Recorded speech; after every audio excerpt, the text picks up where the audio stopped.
This video explains what gifts the United States continues to craftily give to the Taliban and Afghanistan. Hello friends, this is Unmasked Truth with Harmanjeet Saini, where I provide unique analysis of world events based on the unmasked truth that after surrender, Germany continued World War II clandestinely and became a killing machine. I also provide true news that you will find nowhere else. The United States continues to give gifts to the Taliban in Afghanistan, which the current administration is able to cunningly justify to be in the best interests of the United States and its allies. The first gift the US gave to the Taliban is handing over Afghanistan to them on a platter. We fought to oust the Taliban from power and then spent more than $1 trillion to train and equip Afghan government forces and police over a period of 20 years to keep them out of power. Then, about 2 to 3 years ago, Germany and China sold the Taliban and the Afghans a dream of an empire of their own, stretching from Afghanistan, Pakistan, and North India to the south and east, and capturing chunks of territory or even the whole countries of Turkmenistan, Uzbekistan, Tajikistan, and Kyrgyzstan. But the Taliban had to promise to go to war to destroy the Punjabis and Sikhs in Pakistan and India, which would be part of their plan to conquer those territories. They were informed about the German alliance partners in India, headed by the Narendra Modi government, who would help them with all forces and nuclear weapons at their disposal.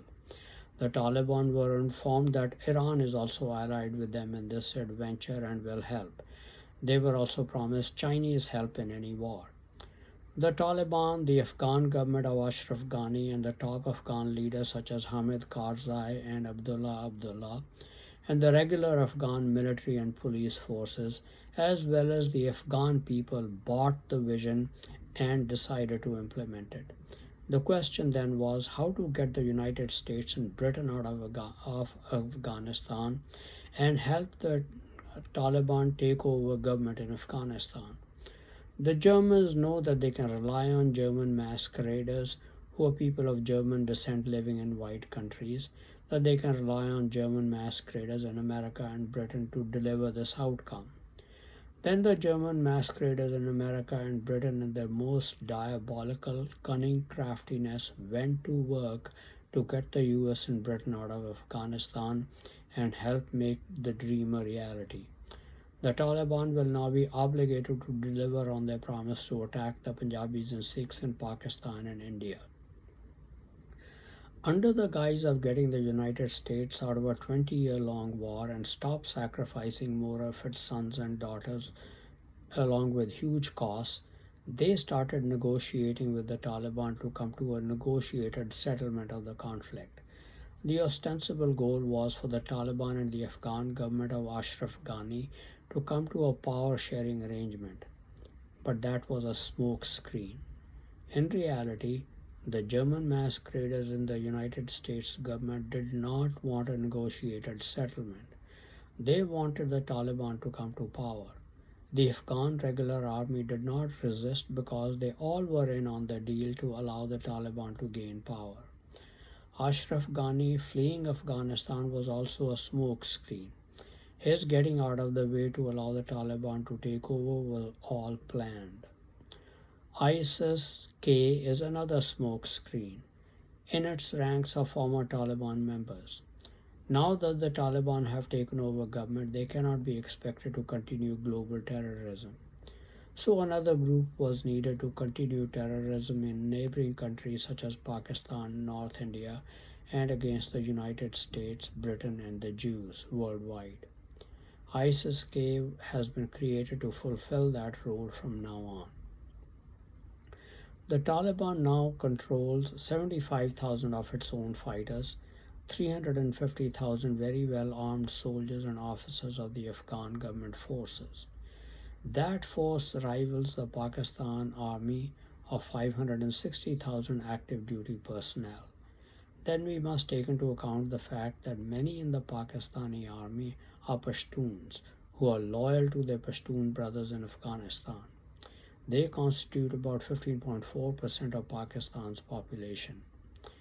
With the assumption that they are represented in the armed forces in about roughly the same percentage as their population, only about 474,000 Pakistani Army active duty personnel are of non Pashtun descent. This makes the Afghan and Pashtun armed forces combined bigger than the active duty Pakistani army, consisting of non Pashtun population of Pakistan. And with all the armaments that the US has left behind for the use of the Taliban, Afghanistan is now probably militarily better equipped than the Pakistani army and the Sikhs and Punjabis in North India. The Taliban can also rely on full Chinese support for armaments. Now, the US left behind about 76,000 vehicles of various sizes and kinds, 218 aircraft of various kinds, and 600,000 infantry weapons, including M16 rifles, 162,000 pieces of communication equipment, and 16,000 night vision goggle devices. The total cost of the equipment exceeds 83 billion. When leaving the Kabul airport, the US says it destroyed or demilitarized 70 mine resistance ambush protected or MRAP vehicles, 27 Humvees, 73 aircraft, an unspecified number of counter rocket, artillery, and mortar systems. This is also a smoke screen because what has been left behind for the Afghanistan forces to continue using is far, far greater. Clearly, the US gives gifts to the Taliban and the Afghans that keep on giving. There is no end to the US gift giving. You may wonder what is next. You don't need to worry about that because the US government has already thought far in advance. The US set a deadline of August 31, 2021 to complete a withdrawal from Afghanistan, which was met one day ahead of schedule. The US withdrew all forces by the end of August 30th, but around 200 US citizens were left behind, with perhaps more than 100,000 Afghans who wanted to leave but could not. The US government has promised that it will not leave anyone behind and has economic leverage with the Taliban to force them to allow all of them to be evacuated. This is yet another diabolical smokescreen. These people were left behind for the US to shower more gifts on the Taliban regime. This is most likely what the US Central Intelligence Agency Chief William Burns discussed with Mullah Abdul Ghani Brother in Doha, Qatar, in a secret meeting on August 23, 2021. The Afghan economy is now a basket case.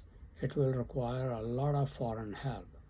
Under the guise of using this economic leverage, the US will provide bulk of the economic help to Afghanistan by releasing Afghan funds frozen with various institutions that the US has control over, and provide aid and loans to help the Afghan economy to recover, while Afghans continue to supply drugs to the world to kill more Americans, Europeans, and others. I don't know the extent to which decision makers in the US government are controlled by German masqueraders. Perhaps a substantial amount, as evidenced by all the decisions concerning Afghanistan being made that are harmful to US interests but fulfill German global agenda. All these decisions help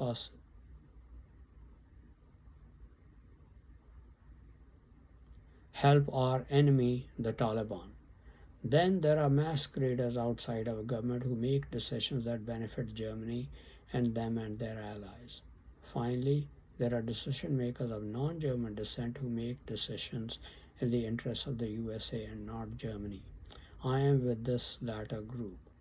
I hope they are listening to what I'm saying and can take some actions to thwart what the US government is doing to help the Taliban so that they can make war on to so that they cannot make war on Punjabis, Sikhs, and North Indians, and then against the United States, Britain, and Israel itself. Because of the formidable coalitions the Germans have been able to put together, I am genuinely becoming fearful for the safety of Punjabis and Sikhs in India and Pakistan, and later likely global terrorism against Americans and Britons and the Jews rising once again. Thank you very much for watching this video. Please continue to watch my videos, read my articles on important world events, World War III watch, politics, international business, advice on health and medical problems, and much more for in-depth and insightful analysis. Please also subscribe to my YouTube and Facebook channels, Unmasked Truth with Harmanjeet Saini, to view and get information on the latest videos. You can also find the text of my videos on my Facebook channel.